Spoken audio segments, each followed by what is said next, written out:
ये जब हम भी परिक्रमा में थे तो भक्तगण गाते समय बोल दिए गोविंद नंदिनी राधे राधे, तो नवकिशोर प्रभु ने करेक्ट किया कि ये गोविंद नंदिनी नहीं, ये गोविंद संगिनी हो सकता है, तो नंदिनी नहीं आएगा। तो ये कॉमन मिस्टेक है जो हम लोग अनजाने में कर बैठते हैं। तो गोविंद आनंदनी बोल सकते हो, संगनी भी बोल सकते हो, पर या एक्चुअली शब्द गोविंद आनंदिनी, गोविंद को आनंद प्रदान करने वाली, कानू मनमोहिनी, काना को मनमोहन करने वाली श्रीमती राधा रानी है। तो बस हमारे हृदय में तो भाव की काफी प्रधानता है, परंतु शब्द हमको पता होना चाहिए। कल को अगर कोई बोलेगा भाई ये क्या होता है गोविंद नंदिनी, क्या गोविंद की कोई पुत्री है? गोविंद की कोई तो पुत्री नहीं है, श्याम सुंदर की तो बेटी नहीं है, तो फिर गोविंद नंदिनी कौन है? या वृषभानु नंदिनी है? Yes, no problem. Vrishabhanu Nandini कौन है? वृषभानु नंदिनी और यशोदा नंदन श्री कृष्ण, रोहिणी नंदन, कौशल्या नंदन, इसलिए नंदिनी शब्द से प्रयोग हुआ है। तो ठीक है, खाली इसका हम उच्चारण करते समय और हृदय के भावों को प्रकट करते समय यही है कि कृष्ण को आनंद प्रदान करने वाला श्रीमती राधा रानी या कृष्ण के साथ संग रहने वाला, ये भी हम बोल सकते हैं। तो इस प्रकार से नरोत्तम दास ठाकुर के इस ग्रंथ के तृतीय अध्याय में प्रवेश करते हुए हमने पिछली बार सुना आत्मनिवेदन के प्रथम श्लोक को। हमने पहले अध्याय में गुरु पदाश्रय ग्रहण करने की आवश्यकता को सुना, वैष्णवों के अनुगत्य में कैसे रहा जाता है, भजन किया जाता है।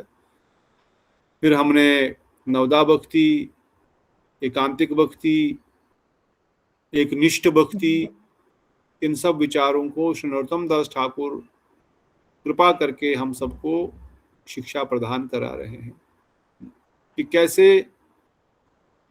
इस गौड़ीय वैष्णव परंपरा में हम लोगों ने भजन करना है, क्योंकि यह ग्रंथ प्रेम भक्ति की चंद्रिका है। ये प्रेम भक्ति को प्रदान करने वाला ग्रंथ है।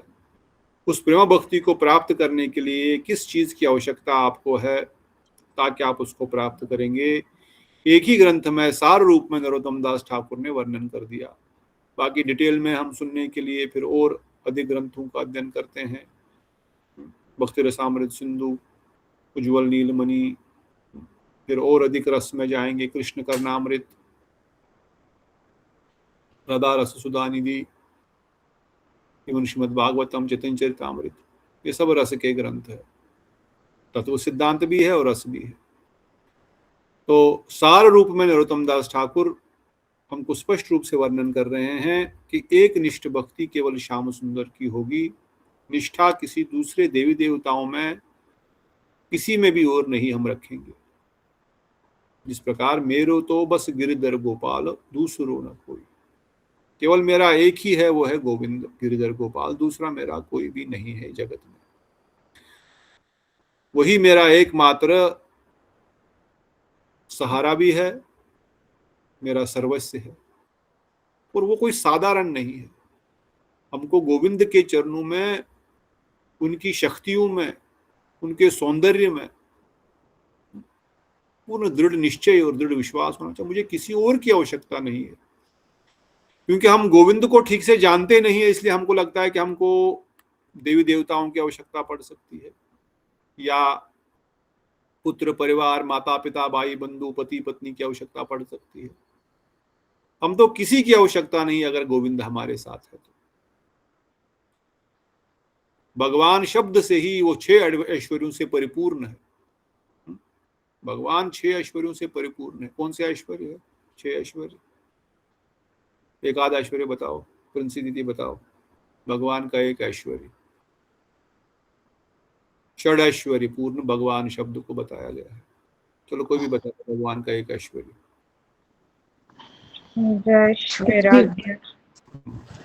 एक बताया शिवानी दीदी ने, पूर्ण यश। भगवान से ज्यादा यशस्वी दूसरा कोई नहीं है। ठीक है, दूसरे सौंदर्य भगवान का रूप। भगवान सर्वाकर्षक है, उनसे अधिक कोई व्यक्ति आकर्षक नहीं। कृष्ण शब्द का अर्थ ही है सर्वाकर्षक। और सच्चिदानंद। ऐश्वर्य प्रभु जी, सच्चिदानंद। ऐश्वर्य प्रभु जी सच्चिदानंद। सच्चिदानंद, सच्चिदानंद, ऐश्वर्य आनंद। सौंदर्य और ऐश्वर्य तो पूछ रहा हूँ, षड ऐश्वर्य भगवान के कौन कौन से? एक बताया पूर्ण यश, दूसरा बताया पूर्ण सौंदर्य, तीसरा बताओ अब। पूर्ण शक्तिमान। पूर्ण प्रभु जी शक्तिमान बल। बताया मुकेश जी। पूर्ण शक्ति शक्तिमान, बल। भगवान से अधिक किसी के पास शक्ति नहीं, उनसे ज्यादा तो दूर की बात है, उनके समान भी किसी के पास शक्ति नहीं। 3 हो गए, चौथा बताओ। पूर्ण ज्ञान, पूर्ण वैराग्य, संपूर्ण रूपवान। पूर्ण ज्ञान, सौंदर्य तो हो गया, पूर्ण ज्ञान, भगवान से बढ़कर दूसरा कोई ज्ञानी नहीं है, उनसे उनके समान भी दूसरा कोई ज्ञान नहीं है जिसके पास। हो गए 4। पांचवा पूर्ण वैराग्य, संपूर्ण आनंद। आनंद। यस भगवान के पास पूर्ण आनंद है, ठीक है। पांचवा हो गया पूर्ण वैराग्य, भगवान पूर्ण रूप से वैरागी भी है, उनको किसी से कुछ लेना देना नहीं है। रादर चलो ब्रजेंद्र नंदन के ऊपर शायद ये न लागू हो, परंतु भगवान तत्वतः वो पूर्ण वैरागी है। अब इस पे हम, ठीक है, लास्ट कौन सा रह गया? पूर्ण धनी, मतलब धनवान। धनवान, भगवान के पास सारा धन है, उनसे ज्यादा धनवान किसी व्यक्ति के पास थोड़ा धन हो सकता है, कोई भारत का सबसे धनवान पुरुष हो सकता है, कोई विश्व का हो सकता है, कोई ब्रह्मांड का हो सकता है, परंतु सारे ब्रह्मांडों के धन का मालिक एक श्री कृष्ण है। वो कुबेर, वो सब ब्रह्मा जी, सब लोगों के पास जो कुछ भी है सब भगवान श्री कृष्ण के पास अकेले में है, ये सब उसी का है। वो एक क्षण में ये सब एक ले सकते हैं, एक क्षण में करोड़ों को दे सकते हैं, उनसे बढ़कर धनवान दूसरा कोई नहीं। प्रभु जी ऐश्वर्य और धन अलग अलग है, ऐश्वर्या में ही धन नहीं आ जाएगा? ऐश्वर्य शब्द धन के लिए भी प्रयोग होता है, पर जब हम षड ऐश्वर्यों को पुकारते हैं तो षड ऐश्वर्यों को मतलब ऐश्वर्य होता है जिससे आपका धन भी एक ऐश्वर्य है, और धन को ऐश्वर्य भी बोला जाता है, पर षड ऐश्वर्यों में धन को बाकी 6-5 चीजों को भी हम बोल सकते हैं, ये षड ऐश्वर्य भगवान के हैं। तो ऐश्वर्य भी एक प्रकार से धन ही है, पर धन ही केवल ऐश्वर्य नहीं होता है, धन is also one of the ऐश्वर्य, पर कॉमन लैंग्वेज में धन को ऐश्वर्य, बड़ा ऐश्वर्यवान व्यक्ति, बहुत धनवान व्यक्ति है, पर धन इज नॉट ओनली द ऐश्वर्य, ठीक है ना। तो कहने का प्रभु जी बल और शक्तिशाली, शक्ति तो हो गया, बल और शक्ति सेम है। पूर्ण बलवान हो गया तो शक्ति हो गई उनके अंदर, शक्तिमान बोल दो या पूर्ण बलवान बोल दो, सर्वशक्तिमान, उनसे ज्यादा कोई शक्तिमान नहीं है, उनके समान भी किसी के पास शक्ति नहीं है। किसी के पास ज्यादा हो सकती है, किसी के पास बहुत सारी होती है, किसी के पास 10,000 हाथियों का बल हो सकता है, किसी के पास 1,00,000 हाथियों का बल हो सकता है, किसी के पास पूरे ब्रह्मांड की शक्ति हो सकती है, परंतु सारे के सारे ब्रह्मांडों की और सभी की शक्ति एक व्यक्ति में नहीं हो सकती, वो केवल भगवान हो सकता है, श्री कृष्ण। इसलिए उनको सर्वशक्तिमान बताया गया है, सारी शक्तियां उनके अंतर्गत है, उनसे बढ़कर किसी की कोई शक्ति नहीं। संडे को डिस्कस कर रहे थे ना, 5 मिनट के लिए मुझे जब बोलने का मौका मिला था, भगवान की शक्ति कैसी है, कौन बताएगा? किसी ने हाथ खड़ा किया? मंजरी दीदी बताएंगी, बताइए। प्रभु जी मेरे को एक क्वेश्चन आया था, उसके लिए हाथ खड़ा किया था। बोलो क्वेश्चन। कि शक्तिमान और शक्ति तो परम गुरुदेव बता रहे थे, उनसे कोई क्वेश्चन पूछ रहा था। हाँ, तो शक्ति तो राधा रानी की शक्ति के बगैर कुछ नहीं, तो कह रहे हैं कि शक्तिमान के बगैर शक्ति का कोई वो नहीं है।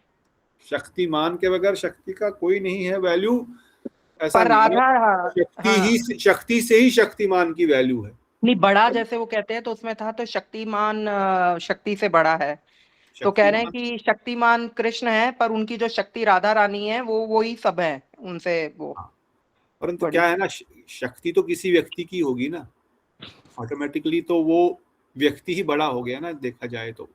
अब बड़ा छोटा तो शक्तिमान अभेद है, अब इसमें तो बहुत डिबेट किया जा सकता है, परंतु साधारण दृष्टिकोण से देखा जाए तो शक्ति किसी की होगी, शक्ति तो किसी की होगी, और जिसकी है वही सबसे बड़ा हो गया, वही सर्वशक्तिमान है।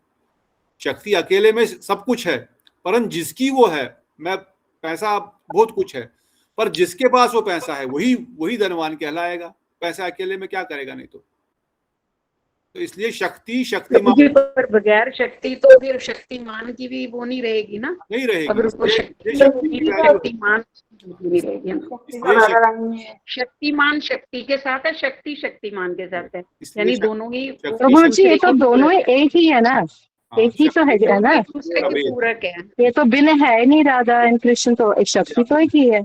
ये एक ही तत्व है, एक ही चीज है। परंतु जब हम बोलते हैं शक्ति किसकी है भाई, ये इस व्यक्ति की शक्ति है। जिस व्यक्ति की शक्ति है तो वो बड़ा हो गया। हाँ शक्ति तो सारी है, तटस्थ शक्ति, जीव शक्ति जो है उनकी सारी ही सब शक्ति है। भगवान की है। हाँ वही है। परंतु ओरिजिनली वो आये स्वरूप शक्ति से ही आये, तो है तो स्वरूप शक्ति ही ओरिजिनल काज। अब स्वरूप शक्ति से ही बाकी शक्तियों का एक्सपेंशन हो गया, और स्वरूप शक्ति कृष्ण की शक्ति है, तो अल्टीमेटली कृष्ण की स्वरूप शक्ति होगी तो बाकी शक्तियां भी उनकी होगी। इसे शक्ति तत्व को हम बूढ़े कंठा में पढ़े थे, अगर वक्त याद रहे होंगे। ठीक है, तो क्या बता रहा था? हाँ, शक्ति। अब किसी व्यक्ति को शक्ति का बल हो सकता है, किसी को लगता है शक्ति बहुत, भगवान की शक्ति का छोटा सा एक छोटी सी जो अनुमान, छोटा सा जो कथा, बहुत सारी कथाएं हैं, पर एक आध अगर हम संडे के उस एपिसोड को रिपीट करें थोड़ा सा शॉर्ट में, तो कि किस प्रकार से जब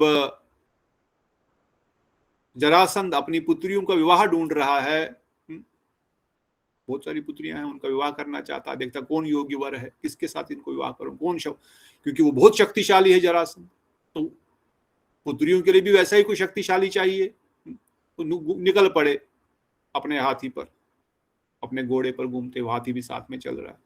हाँ, बहुत सारे सेना भी है, चल रहे घूम रहे हैं, कहाँ देखते हैं क्या कहाँ है, और उनके साथ हाथी है। उनका हाथी का नाम क्या नाम है? कोवल्यापीड़ चल रहा है, बढ़िया। और कोवल्यापीड़ चल के मथुरा के किनारे पहुंचे, सब आगे पीछे घूमे, देखा कोई ऐसे दमदार नहीं दिख रहा, वहां पे बैठ गए, थोड़ी देर अपना डेरा डाल दिया, देखते हैं यहाँ पर कोई, पहले जमाने में पिताजी या कोई मिडिल मैन जाकर के वर ढूंढता था, वो बताता था, फिर जाकर के देखते थे, हाँ कैसा है देखूंगा जरा, पिता का ऐसा रिस्पॉन्सिबिलिटी है। और जब कोवल्या वहां पहुंचे, अपना डेरा डाल दिया, और हाथी भी यहाँ वहां घास चरने जा रहा है, खा पी रहा है, और घूमते घूमते वह कंस के उद्यान के पास पहुंच गया। कंस भी अपने बाग में घूम रहा है, देख रहे कौन है बड़ा सा हाथी, बहुत बड़ा हाथी। कहते इतना बड़ा हाथी कि उनके चलने से धरती डोलमोल हो रही है, धरती में जैसे भूचाल आता ना, हिलती है ना, ऐसी धरती हिल रही है। इतना ही नहीं, उस हाथी का जो पीछे का कमर है वो आकाश को छू रहा है, ऐसा लग रहा है पहाड़ है बहुत बड़ा कोई, ऐसा लग रहा है बादलों को कि ये पहाड़, हम इसके ऊपर विश्राम करेंगे, इसके ऊपर बैठ जाते हैं आराम से। कितना बड़ा हाथी होगा क्या, अब सोच लीजिए, जिसके चलने से पूरी धरती ही हिल रही है, भूकंप सा आने रहा है, ऐसा नहीं बहुत ज्यादा, पर हल्की हल्की हिल रही धरती, दब दब किया। कंस बोल रहे कौन है, किसका हाथी, यहाँ क्या कर गया, मेरे उद्यान में कैसे पूछ गया, कोई बात नहीं, पता नहीं कहां से आया। उठाया, एक हाथ से उठा करके फेंक दिया, और फेंक करके वो आसमान, जब जरासंध बैठा हुआ देख रहा है आसमान से कुछ गिर रहा है, अरे कौन गिर रहा है, अरे ये तो हाथी मेरा गिर गया, ये हाथी को किसने ऊपर से फेंका, इसमें इतना बल है कि हाथी को हाथ से उठा करके फेंक दिया इधर आके। अब हाथी को तो कुछ नहीं होगा, वो तो हट्टा कट्टा, आप जान सकते हो क्या होगा उसको, कोले पेड़ को उड़ गया। हाँ, पर जरासंध बोला हाँ ये सही व्यक्ति होगा, ये सही, इससे अपनी पुत्रियों का विवाह कराना चाहिए। अब ये केवल कोवल्या पीड़ के बल है, छोटा सा एक हाथी का, परंतु कृष्ण जब वृंदावन से आए मथुरा, और उस हाथी को नशा पिलाया गया, हाथी वैसे ही पागल, हाथी वैसे ही मतवाला और इतना शक्तिशाली, ऊपर से उसको आप दिमाग खराब कर दो कैसे भी, तो वो क्या हालत कर देगा, वो किसको छोड़ेगा। पर भगवान क्या करे, एक हाथ से पकड़ लिए, तो कौन है, क्या हो रहा है, वो हाथी हिल ही नहीं रहा है, वो एक हाथ से बस लेफ्ट हैंड से उसको ऐसे ऐसे घुमा रहे हैं। अरे रुक जा भाई, कहाँ जा रहा है, क्यों तंग कर रहा है, क्यों यहाँ वहां उपद्रव मचा रखा, पकड़ लिया। और वो तो पागल हो गया, वो तो हड़, वो तो मारना चाहता है कन्हैया, वो उठा लिया एक हाथ से, एक दांत तोड़ा, निकाला, बस 2 मिनट में फिनिश। उस हाथी को ही नहीं, अपितु जिसने उस हाथी को एक हाथ से उठा के पटका था, उस कंस को भी एक मुष्टि प्रहार में श्याम सुंदर ने कल्याण कर दिया। तो क्या बल है उनके पास? उनसे बलवान कौन है? उनसे बलवान किसकी बल करेंगे? तो छोटी सी बात है। उनसे बढ़कर बलवान कौन हो सकता है? पिछली बार डिस्कस किया था शायद यहीं पर। कंस की सेना, महाभारत में कितने अक्षरों ने सेना का युद्ध हुआ था? जल्दी बताओ। 18 और जरासंध कितनी सेना के साथ आया था? 21 अक्षर 21 अक्षर।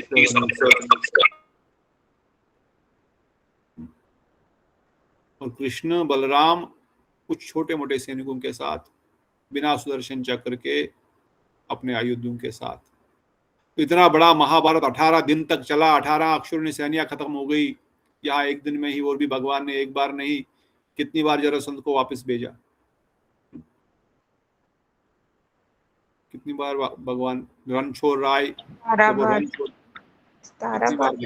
17 बार भेजा था। 17 बार में अपने आप ही मतलब मान ली थी, क्योंकि वो ब्राह्मणों के वो भाग गए। 16 बार उनको जब भेजा, और वहां से कंस और जरासंध और दुष्टों को इकट्ठा करके लेके आया। बोले अरे मैं कहाँ जाऊंगा दुष्टों को ढूंढने के लिए, विनाशाय च दुष्कृताम, दुष्टों का विनाश करने तो आया हूं, अब कहाँ ढूंढूंगा एक एक करके, एक एक गांव में, एक एक मोहल्ले में उठा करके। चलो जरासंध की ड्यूटी, तुम इकट्ठा करके लाया करो, युद्ध करो, मैं समाप्त कर दूंगा आकर के। लेके आओ फिर से समाप्त, लेके आओ फिर से समाप्त। भगवान को कोई श्रम लगता है? कोई श्रम नहीं। श्रम जरासंध कर रहा है लोग दुष्टों को इकट्ठा करने के लिए, और भगवान बस चक्र को ऊपर से घुमाते हुए सब वहीं पे ढेर हो जा रहे हैं। तो क्या शक्ति है भगवान की? कौन उनकी शक्ति का मुकाबला कर सकता है? ये तो छोटी छोटी चीजें। गुरुदेव अपने एक वीडियो में बोल रहे हैं, गुरुदेव हम बोल रहे हैं कि उसको 1 सेकंड नहीं लगा कंस को मारने में, उसको कोई श्रम ही नहीं लगा कंस को मारने में, कुछ भी नहीं लगा उसको। खेल में जरासंध जब उनको बोला, रहे तूने अपने मामा को मारा तो कैसा है रे? बोले मैं कहा, मैं तो खेल रहा था, मैं तो गले लगने गया था, वही थोड़ा गुस्सा हो गया तो मैं सोचा थोड़ा सा वो तो मर गया बेचारा, मैं तो मारने थोड़ी गया था। सेकंड में ही खत्म। अनंत कोटि ब्रह्मांड उनके शरीर के, नारायण उनके विस्तार श्री नारायण के शरीर से प्रकट, कूपों से प्रकट हो रहे हैं। अनंत कोटि ब्रह्मांड प्रकट हो रहे हैं, प्रलय हो रहे हैं, प्रकट हो रहे हैं, प्रलय हो रहे हैं। कितना ऐश्वर्य का गुणगान करें, क्या उनके बल का गुणगान हम करें? तो उन श्याम सुंदर को प्रश्न या जो पॉइंट यहां पर इसलिए आ रहा है कि एक निष्ठ भक्ति श्याम सुंदर को छोड़ करके दूसरे के लिए क्यों? आपको क्या कमी लग रही है कि एक निष्ठ भक्ति कृष्ण की हम नहीं कर सकते? क्या उनके अंदर बल नहीं है? क्या उनके अंदर धन नहीं है? क्या वो धनवान नहीं है? क्या नहीं क्या वो सौंदर्य सुंदर नहीं है? उनसे सुंदर है कौन बताओ जरा?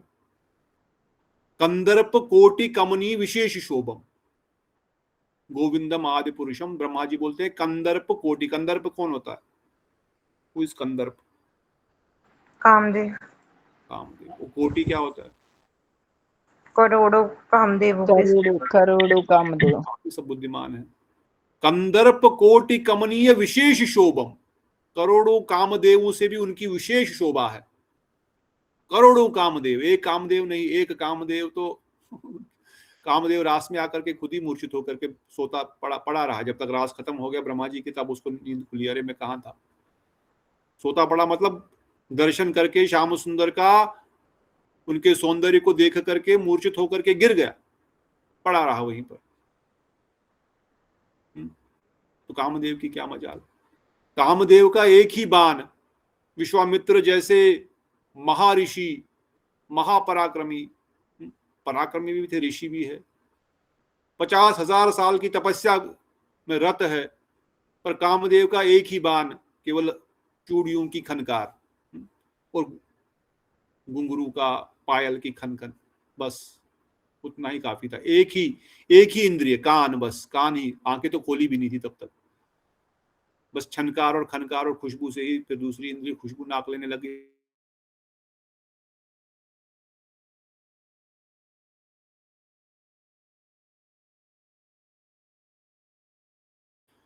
हाँ, अपने पथ से डगमगाने के लिए, कभी कामदेव का, और साक्षात कामदेव मूर्छित होकर गिर पड़े। और श्याम सुंदर का स्वरूप कंदर्प कोटि, करोड़ों कामदेव अगर एक साथ खड़े हो जाएं, करोड़ों कामदेवों का सौंदर्य लाओ और श्याम सुंदर के सौंदर्य को देखो, तो कौन इससे ज्यादा सुंदर होगा भाई बताओ। और खाली सुंदर ही नहीं, तो षडाश्वरी हमने और डिस्कस किया, उसमें ज्यादा नहीं जाऊंगा अभी। इवन सुंदरता पे सुंदरता उनकी बढ़ती जा रही है। और दयालु भी हमने सुना, अहो बक्यम स्तन कालकूट। ऐसा नहीं कि सौंदर्य है, यश है, पराक्रमी है, पर वो बड़े ही खड़ूस होंगे तो फिर क्या हमारे को क्या फायदा फिर। बड़े ही खड़ूस व्यक्ति है, बहुत उसके पास है, तो उसके पास कौन जाएगा।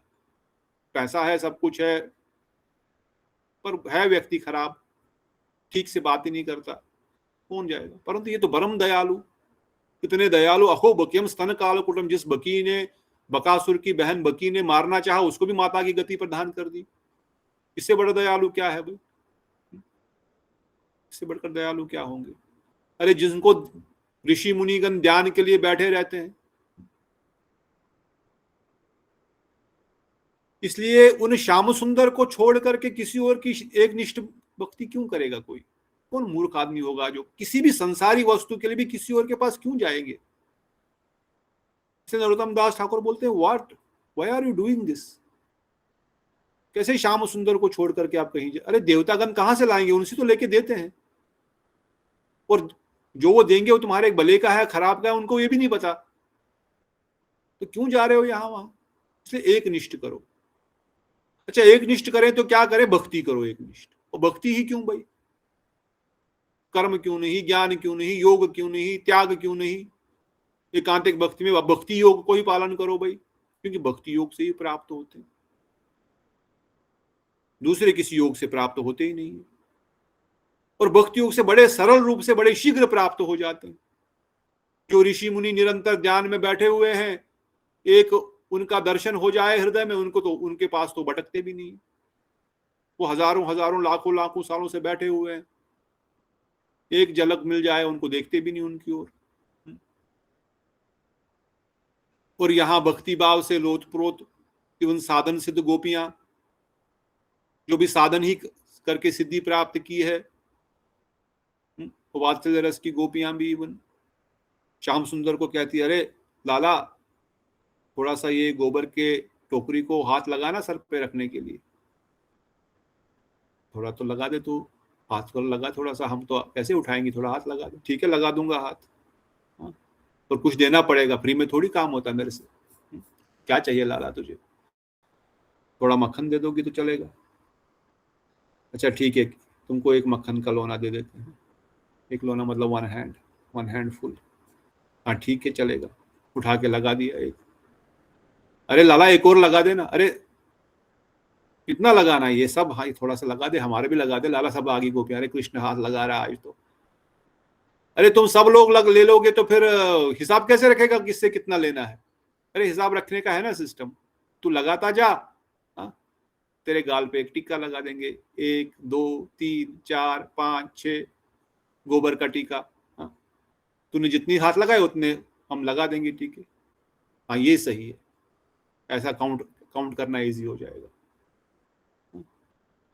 और गोपियां हाथ लगा, वो कृष्ण हाथ लगा रहे, गोपी एक एक गाल पे इसी बहाने से अपना स्पर्श पा रहे हैं और उनको टीका लगा रहे हैं। एक टीका मतलब एक काउंटिंग के लिए 10 हो गए, 20 हो गए, आज 20 माखन के गोले मिलेंगे। हाँ कृष्ण नाच रहे हैं, वाह।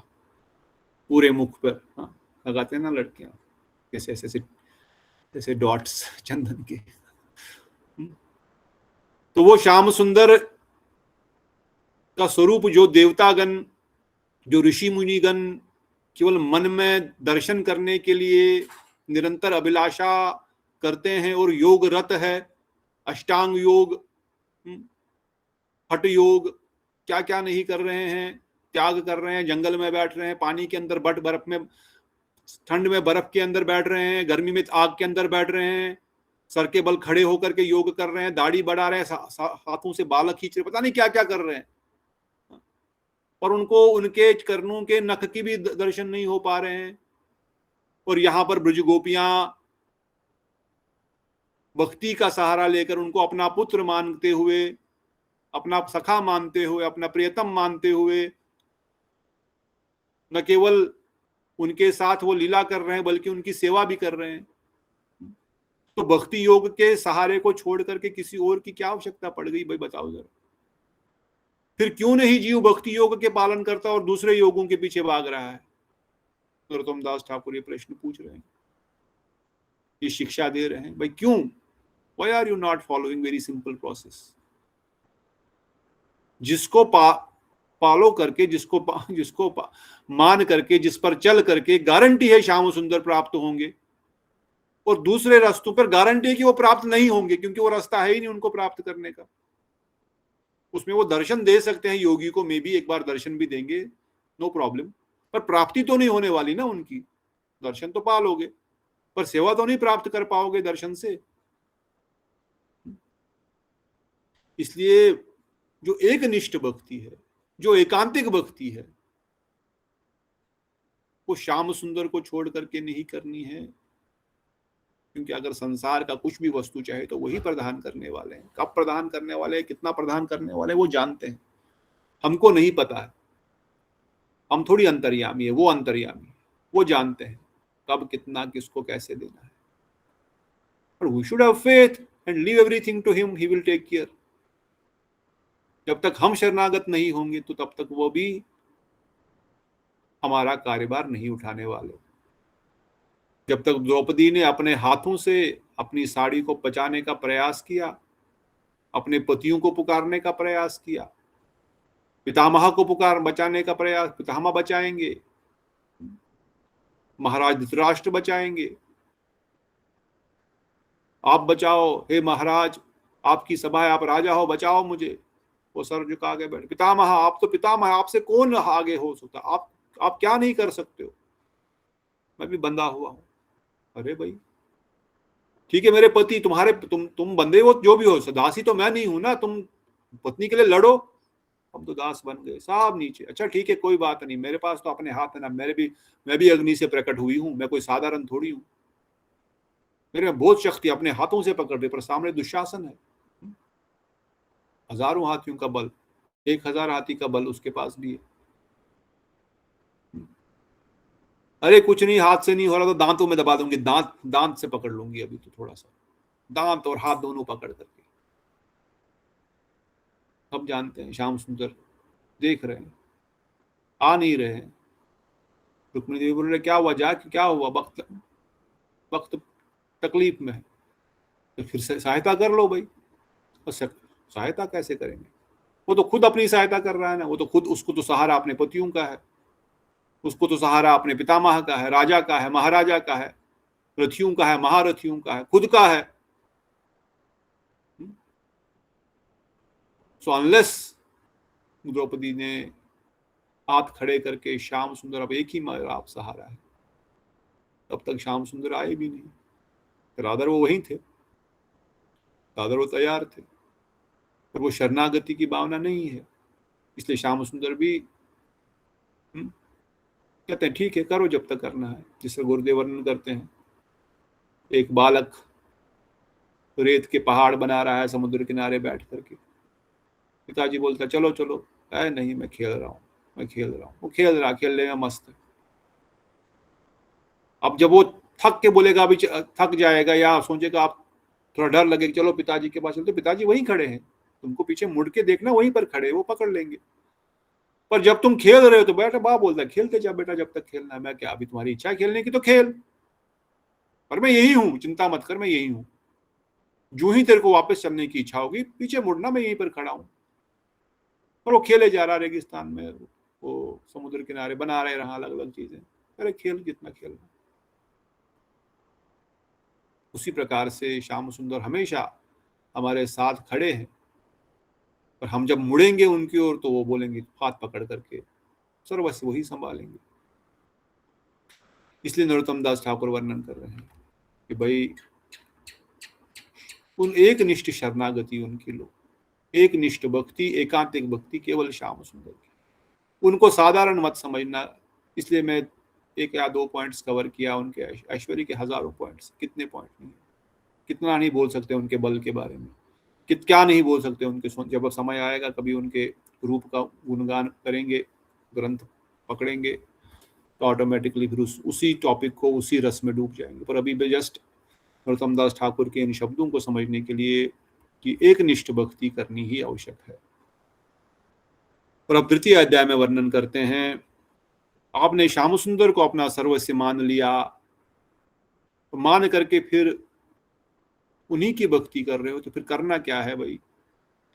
कहते हैं, तुम्ही तो दयार सिंधु अधम जनार बंधु, मोरा प्रभु करो अवधन,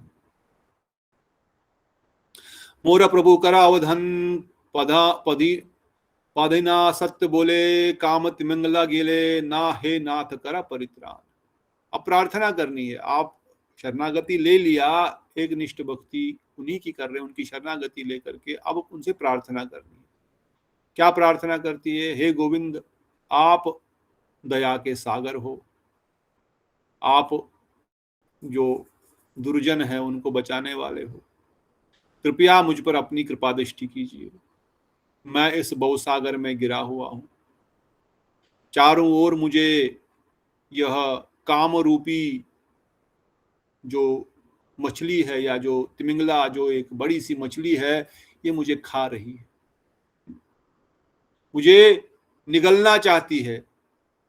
इसलिए हे गोविंद, आप मेरा रक्षण कीजिए। श्री रघुनाथ दास गोस्वामी भी वर्णन करते हैं, मकरा कवलीकृतस्य दुर्वासना निगदस्य निराशयस्य चेतन चंद्र मम देहि पदावलंबम। यह काम रूपी, कामना रूपी, इंद्रिय भोग रूपी निरंतर इच्छाएं मुझे खाए जा रही है, मुझे पकड़े हुए हैं चारों ओर से, मुझे खाना चाहती है, मुझे निगलना चाहती है, ताकि मेरा अस्तित्व माया में ही घूमता रहूं मैं। पर मुझे नहीं माया में रहना, मैं आपका भजन करना चाहता हूं, मुझ पर कृपा करके मुझे बचा लीजिए, इस माया के जाल में पड़ने से बचा लीजिए। फिर वैष्णवगण वर्णन करते थे, हमने पिछली बार सुना, कैसे पता लगेगा कि हम माया में, कैसे पता लगेगा? पता लगेगा कि हमारे हृदय में हमारा शरीर कितना काम वासनाओं के से ग्रसित है, कितना वह संसार के भोगों के प्रति आकर्षित है, कितना विशेष रूप से काम वासनाएं उसके शरीर को जला रही है, रादर मतलब तड़प रहा है, मुझे ये तड़प जिसके अंदर है, आई वॉन्ट दिस, मुझे ये वस्तु चाहिए, ये भोग चाहिए। किस मात्रा में वो काम वासना शांत हुई है, उस मात्रा में हम माया से बाहर है। जितनी अधिक वो वासनाएं हृदय में है, उतना अधिक हम माया में है। और जो भगवान रस का रसिक है, जिसने भगवान की भक्ति का थोड़ा सा भी रस चखा हुआ है, वो फिर काम रस के पीछे जाएगा नहीं, उसको बांध नहीं सकता। अदरवाइज वो यही जहरीले विषय के फल को खाता रहेगा। तो इसलिए काम को मारना है। अब प्रश्न यहां पर यह है, अभी हम सुन रहे थे पिछले भी, एक साइड से बोला गया, हम प्रार्थना करते हैं, वृषभानुपुरे जन्म लय यावट हो ब्रज गोपी पाव हो वो स्वभाव, और सर्वोत्तम भक्ति कामानुगा भक्ति। और यहाँ पे बोल रहे काम को मार दो, काम रस नहीं चाहिए, काम ही आपको इस संसार में घुमा रहा है, तो क्या करें? काम को मारना है, काम को खत्म करना है, या हमको कामानुगा भक्ति करनी है? ये क्या दो कॉन्फ्लिक्टिंग स्टेटमेंट क्यों है? इसका उत्तर आप देंगे, मैं नहीं। Why it is like that? क्या काम को रखना है, कामानुगा भक्ति करनी है, या काम को खत्म करना है? करना क्या है रादर? फिर भजन क्यों गा रहे हैं हम ये सारे? कामानों का भजन के। भौतिक काम को खत्म करना है ना प्रभु जी, जो होता है। बट वो जो जैसे आज गुरुदेव की कथा भी आई थी, उन्होंने कहा जो माधुर्य भाव में काम है वो सबसे ऊपर है, क्योंकि वो काम है कृष्ण की कामनाओं को पूर्ण करना, कृष्ण की खुशी के लिए सब कुछ करना। तो जो माधुर्य जो वो भौतिक और स्पिरिचुअल काम में डिफरेंस है। जो स्पिरिचुअल जगह में सबसे उच्च चीज है काम भावना, वो कृष्ण के प्रति होती है, कृष्ण की इंद्रियों को पूर्ण करने के लिए होती है। और जो भौतिक चीजों में वो अपनी तृप्ति के लिए होती है। तो हमें भौतिक काम को खत्म करना है और कृष्ण की कामनाओं को, मतलब कृष्ण के प्रति वो करना है, मुझे लगता है। ठीक है, और कोई? और कुछ पॉइंट वही नहीं बोलेंगे? अच्छा, काम को क्या करना है, काम को रखना है या नहीं रखना है? इतना तो बोलो हाँ कि ना। प्रभु जी, आपने अपना बताया था जैसे काम क्रोध जो भी हमें कृष्ण अपने लिए वो करके कृष्ण की तरफ हमें मोड़ना है। जैसे आया था ना अभी अपने जो 6 विपु हैं उनको, कि अपने भौतिक विलास को की तरफ ना करके उनको सिर्फ कृष्ण के प्रति हमें उनको लगाना है। हाँ जी। Very good. और कोई पॉइंट? और कुछ नहीं? कुछ तो बोलो, सही गलत हम मुझ पे छोड़ दो, पर बोल तो दो।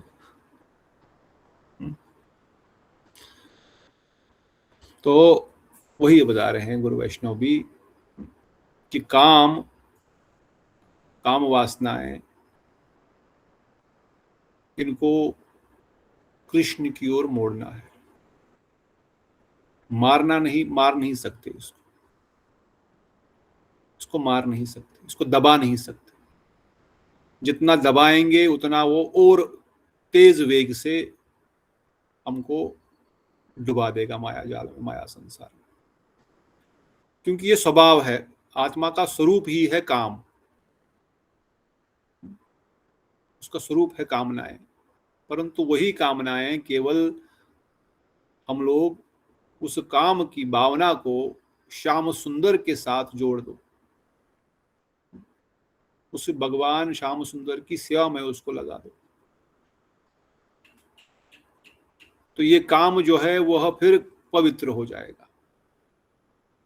ये संसारिक काम फिर नहीं रहेगा। इसे पिछली बार हम डिस्कस कर रहे थे, एग्जाम्पल भी दिया था एग्जाम्पल कि नहीं? 3 साल का 2 साल का लड़का लड़की आपस में खेल रहे हैं, एक दूसरे के गले मिल रहे हैं, चूम रहे हैं एक दूसरे को, और दूसरी ओर से एक 15 साल का लड़का लड़की एक दूसरे के गले मिल रहे हैं, चूम रहे हैं। दोनों ही एक्टिविटी सेम लग रही है, पर एक्टिविटी क्या सेम है दोनों की? एक्टिविटी सेम है क्या? भावना अलग है। नहीं, अलग अलग है। तो इसी प्रकार से भगवान के साथ जब हम उस कामानुगा भक्ति की कामना करते हैं, उसमें निष्कलंक चिन्मय स्वरूप का प्राप्ति है। और संसार में जब हम उसी चीज को हम ढूंढते हैं, पुरुष स्त्री में और संसार में आगे पीछे, तो वह उसी प्रकार से निकृष्ट है, वह वस्तु शुद्ध नहीं है। जिस प्रकार उन छोटे बच्चों का आलिंगन करना, चुंबन करना भी कोई गलत नहीं है, उसमें गलत हृदय की भावना अलग, वो वैसी नहीं है।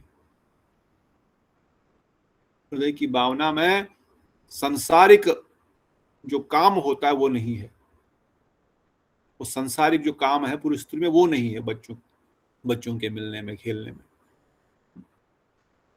उसी प्रकार से जब भगवान के साथ हम उसी कामानुगा भक्ति को जोड़ते हैं, तो भले ही वो दिखने में सेम चीज लग रहा है, रास लीला में ब्रज गोपियां जब आ रही है, श्याम सुंदर बुला रहे हैं, उनके हृदय में बहुत सारी कामनाएं प्रकट हो रही, अब हम श्याम सुंदर से मिलेंगे, अब हम वहां जाएंगे, फिर हम उनका आलिंगन करेंगे, उनका चुंबन करेंगे, और भी कई सारी उनके हृदय में भावनाएं आ रही, हमारा प्रीतम हमको बुला रहा है। पर श्याम सुंदर ने तो आके गड़बड़ कर दिया, बोला यहाँ पर क्यों आए? रादर जब रास क्रीड़ा में फिर मिलन हुआ, भले ही कामानुगा भक्ति भी है, परंतु उनसे मिलना भी है, उसमें भी भावना उनकी इंद्रियों की संतुष्टि की है। हाँ, उससे हमारी दिव्य इंद्रियों को भी आनंद प्राप्त होगा, वो इवन उसकी इच्छा भी नहीं है अंदर से तो। परंतु हमने डिस्कस किया, इवन अगर कुब्जा जैसा काम भी है, पर वो भी अगर कृष्ण के प्रति है, तो उसको भी भागवतम ने ग्लोरीफाई किया है राधर। या ब्रज की रानियों का जो श्याम सुंदर के प्रति हम भी आनंद लेंगे, वो भी आनंद लेंगे, इसको भी, ये कोई साधारण है क्या? कृष्ण की रानियां रुक्मिणी, जामवंती, सत्यभामा, अरे भगवान श्रीमती राधा रानी के एक्सपेंशन है भाई। पर कामना उनकी ऐसी है कि श्याम सुंदर के साथ हम मिलन करेंगे, श्याम सुंदर को भी आनंद है, हमको भी आनंद है, फिर भी तो इसको ग्लोरीफाई किया गया। हाँ, सर्वोत्तम तो ब्रज गोपियों का काम है, इसलिए शास्त्र इसलिए वर्णन कर रहे हैं, अगर यह काम हृदय में चला रहा है जीव को, तो वह काम माया है। परंतु अगर जीव भक्ति रस को चख रहा है, तो वह काम में फिर नहीं फंसेगा, वो काम में नहीं फंसेगा। क्यों? वही भावनाएं जो संसारिक काम के प्रति, संसारिक भोगों के प्रति, किसी भी इंद्रिय के भोग के प्रति हो रही है, जब वो कृष्ण के साथ जोड़ दी जाएंगी तो वो पवित्र हो जाएंगी। भले ही बाहर से दिखने में वो क्रिया एक जैसी भी लग सकती है, परंतु क्योंकि वो श्याम सुंदर के साथ जुड़ गई है, वो परम पवित्र हो गई है। इसलिए वैष्णव वर्णन कर रहे हैं। हमने एक कथा सुनी किस प्रकार से श्याम सुंदर ने मोतियों के पेड़ लगाए, ब्रज गोपियों ने भी लगाने का प्रयास किया। और फिर हमने ये भी सुना पिछली बार किस प्रकार नरोत्तम दास ठाकुर महाप्रभु शिक्षा दे रहे हैं रूप गोस्वामी, रघुनाथ दास गोस्वामी जी को, ग्राम्य कथा ना सुनिबे, ग्राम्य कथा ना बोलिबे, कहिबे बालो ना खाइबे, आली बालो ना परिबे। कई बार हम इस पे डिस्कस कर चुके हैं कि हमको बहुत अधिक सांसारिक वस्तुओं को नहीं जमा करना है।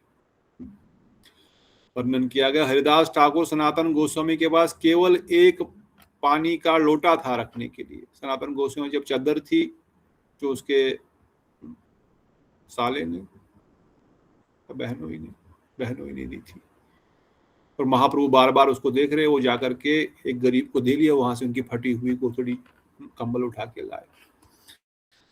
कहते इसलिए गोस्वामियों ने अपने पास कुछ नहीं रखा। हरिदास ठाकुर सनातन गोस्वामी के पास केवल एक लोटा था, इसीलिए क्योंकि उनके पास कृष्ण प्रेम रूपी धन था, इसलिए उनको किसी दूसरे धन की आवश्यकता नहीं थी। अगर आपके पास माया के बहुत सारे प्रलोभन नहीं रहेंगे तो ऑटोमेटिकली आपको एलर्जी नहीं होगी, आपका मन जो है वो डिस्टर्ब नहीं होगा। पर आपके पास अगर बहुत सारी संसारी वस्तुएं होंगी तो अवश्य ही चांसेस है कि मन उनमें डिस्टर्ब हो जाएगा। फिर भक्ति के नियमों का पालन करना, अभी बोल चतुर्मास में ये करो जी, वो करो जी, एक ही टाइम खाओ अन्न, चलो नहीं तो 2 टाइम खा लो, बस उससे ज्यादा नहीं, कम से कम 1-2 टाइम का तो त्याग कर दो। बहुत सारा है तो कैसे छोड़ेगा, इच्छा ही नहीं है कुछ। अब भजन करना है, कृष्ण प्रेम चाहिए, तो कुछ तो प्रैक्टिस, कुछ तो मेहनत करनी पड़ेगी, कुछ तो मेहनत दिखानी पड़ेगी। पर इसलिए वैष्णव वर्णन करते हैं, अगर संसार की बहुत सारी वस्तुओं के पीछे ही हम भागते रहेंगे तो कृष्ण प्रेम को कैसे प्राप्त करेंगे? कृष्ण प्रेम को प्राप्त करने के लिए हमारा कितना एफर्ट है? क्या हम प्रार्थना करते हैं गुरुदेव कृपया मुझे स्वीकार कीजिए, मैं कहीं और नहीं जाऊंगा, बस आप ही मेरे हैं? जो ऐसा करते हैं उनके सामने शास्त्र प्रकट होंगे। वैष्णवों के हृदय में स्वरूप शक्ति की कृपा है, वो स्वरूप शक्ति के द्वारा उनकी कृपा प्रकाशित होगी और वैष्णव नित्यानंद प्रभु अभिन्न तत्व है, गुरुदेव नित्यानंद प्रभु है, वैष्णव नित्यानंद प्रभु है, और नित्यानंद प्रभु कृपा करेंगे संविदिनी और आह्लादनी शक्ति, संवित शक्ति, स्वरूप शक्ति के दो प्रकाश, आह्लादनी और संवित, ये सब नित्यानंद प्रभु के द्वारा, कृपा के द्वारा प्राप्त। वो बुद्धि देंगे कैसे भजन करना है, क्या करना है, क्या नहीं करना है। भक्ति मार्ग में अगर हम शरणागति रहेंगे, प्रार्थना करेंगे गुरुदेव से, वैष्णवों से, तब तो ये होगा। जिस प्रकार से सुबह सुबह जो मधुमक्खियां होती है अलग अलग फूलों से मकरंद लेके आती है और फिर उसको अपने मधुमक्खी के छत्ते में रख देती है, वहां पे छुप जाती है, उसी प्रकार नित्यानंद प्रभु हमको सिखा रहे हैं कैसे भजन करना है, कैसे गुरुदेव और वैष्णव की कृपा प्राप्त करनी है। अर्थात वैष्णव गुरुदेव की कृपा प्राप्त करने के लिए नित्यानंद प्रभु की कृपा चाहिए, नित्यानंद प्रभु की कृपा के लिए गुरु वैष्णव की कृपा चाहिए। तो दोनों से प्रार्थना करो। गुरुदेव के पास सब कुछ है, गुरुदेव सर्वस्व प्रदान कर सकते हैं, उनको प्रसन्न करने का प्रयास करो, उनको प्रार्थना करो कि आप सर्वस्व जानते हैं, सब कुछ आपके पास है, कृपा करके मुझ पर कृपा करें। पर कृपा करने के लिए उनकी सेवा करनी है। खाली कृपा करो कृपा करो कृपा करो, ठीक है, कृपा करो बोलो, पर कुछ सेवा करके उनको प्रसन्न करो, तब तो कृपा करेंगे। किसी व्यक्ति से आपने कुछ चाहिए, उसके पास है, आप चाहते हो मुझे मिले, तो कुछ तो उसको बोलना पड़ेगा, भाई दे दो दे दो। पर अगर सेवा करोगे तो बोलने की भी जरूरत नहीं पड़ेगी। इसलिए वैष्णव वर्णन करते हैं, उन साधु का संग में रहते हुए विनम्रता से उनकी सेवा करो, उनसे प्रश्न पूछो, कैसे भजन आगे करूंगा, कैसे अष्टकाली सेवा में प्रवेश होगा, कैसे निकुंज सेवा होती है। अब ये तो दूर की बात है, कम से कम कैसे रोज मैं ठीक से नाम जप कर पाऊं, कैसे नाम में मेरा चित्त वृंदावन में रहे, कम से कम नाम करते समय, कैसे रोज वृंदावन परिक्रमा लगाऊं, कैसे रोज गिरिराज परिक्रमा लगाऊं, कैसे नाम में एकाग्रचित होकर के नाम करूं, नाम को सुनूं, नाम को अनुभव करूं, नाम के द्वारा लीला का अनुभव करूं, रूप का अनुभव कर पाऊं। ऐसे प्रश्न पूछने पड़ेंगे, और ऐसे प्रश्न पूछने के लिए उनकी सेवा करनी पड़ेगी। सेवा करेंगे तब वो उन प्रश्नों का उत्तर देंगे, अगर सेवा नहीं करेंगे तो नहीं देंगे। इसी प्रकार से, जिस प्रकार से गाय के सामने बछड़े को रख दो, बछड़ा सब कुछ, गाय दूध खुद ब खुद दे देगी। तो भगवान भी कृपा करेंगे वैष्णवों के द्वारा। अब वैष्णव सेवा करो, भगवान कृपा क्यों नहीं करेंगे, वैष्णव कृपा क्यों नहीं करेंगे। सेवा की भावना हृदय में तो होनी चाहिए। वो हरि कथा के द्वारा, अपने आशीर्वाद के द्वारा, अपने हृदय के भावों के द्वारा हृदय में बोलेंगे, अच्छा इनका कल्याण हो। कुछ बोलने की जरूरत भी नहीं पड़ेगी, खुद ही बोलेंगे, अच्छा है ये वैष्णव बड़े अच्छे हैं, बड़े सरल है, बहुत सेवा करते हैं, बस ऑटोमेटिक मिल जाएगा। तत्व ज्ञान भी आ जाएगा उन वैष्णव की कृपा से ही। जब उनके पास बैठोगे तो कुछ ना कुछ कथा सुनाएंगे, कुछ ना कुछ बोलेंगे, तभी तो तत्व ज्ञान आएगा, नहीं तो। इसीलिए कहते हैं, जिस प्रकार if a farmer has many blossoming flowers, the honey bees can easily avail themselves from the nectar and honey.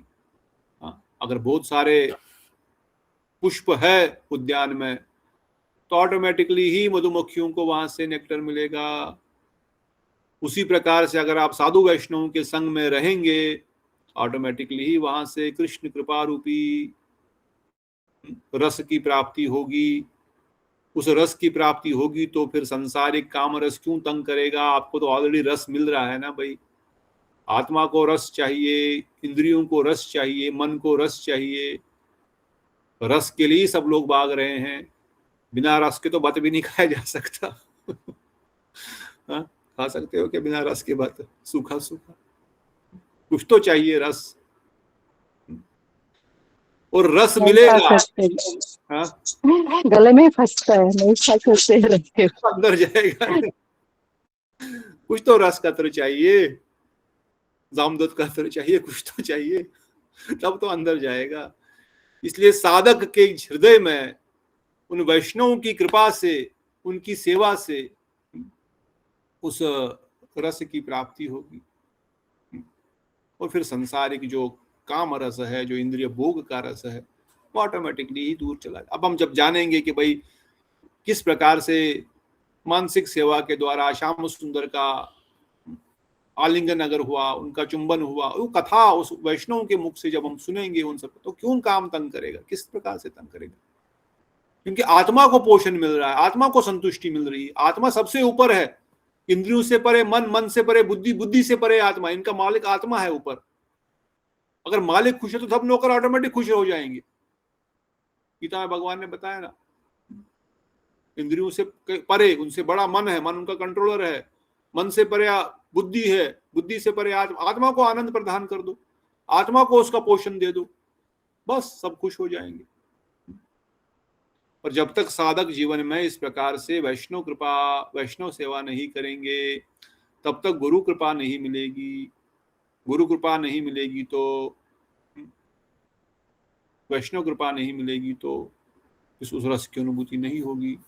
इसलिए कहते हैं गुरु सेवा will easily be imbibed by sadhaka by admitting in the training center of Vaishnava. After being trained by Guru Seva, Krishna will easily be received.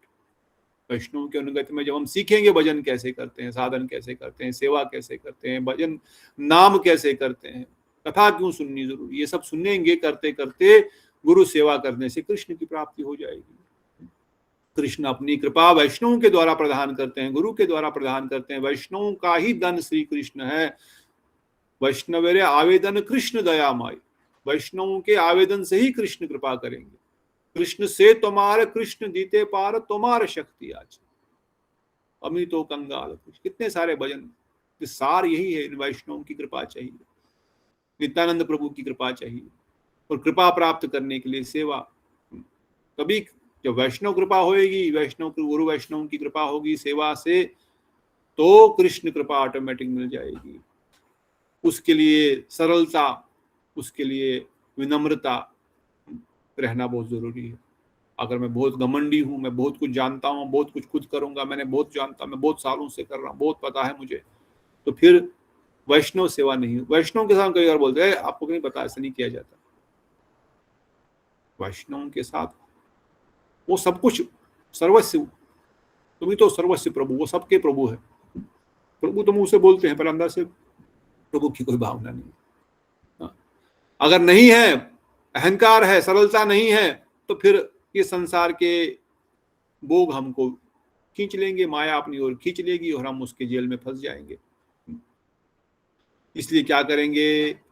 अब कोई बोलेगा हाँ ठीक है, कई लोग बोलते हैं ना जेल में भी बढ़िया है, जेल में भी हमारे दोस्त बन जाते हैं। जेल में किसी को डालो, वहां पे भी उनके दोस्त होते हैं, वहां पर भी उनके गुरु होते हैं, वहां पर भी उनका अपना एक फैमिली बन जाती है उन कैदियों की। भाई ठीक है, यहीं पर तो ठीक है, बस रहो फिर माया में ही, फिर कौन बोल रहा है? अगर जेल से बाहर आने की इच्छा है तो उनके वहां के सगे संबंधी काम नहीं आने वाले हैं। जो जेल में आपने सगे संबंधी बनाए हुए हैं वो काम नहीं आने वाले हैं।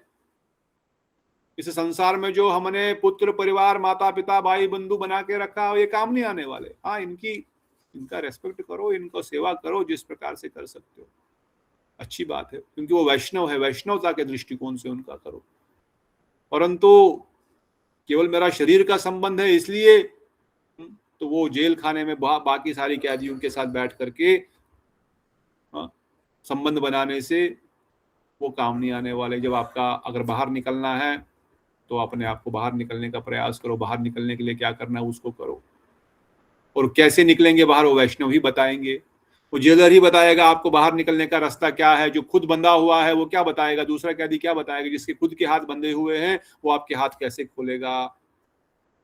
इसलिए अगर माया के जाल से बाहर निकलना है तो जिसके हाथ खुले हुए हैं, जो बाहर खड़ा हुआ है, वो हमको बाहर निकाल सकता है, और वो वैष्णव है, वो गुरुदेव है।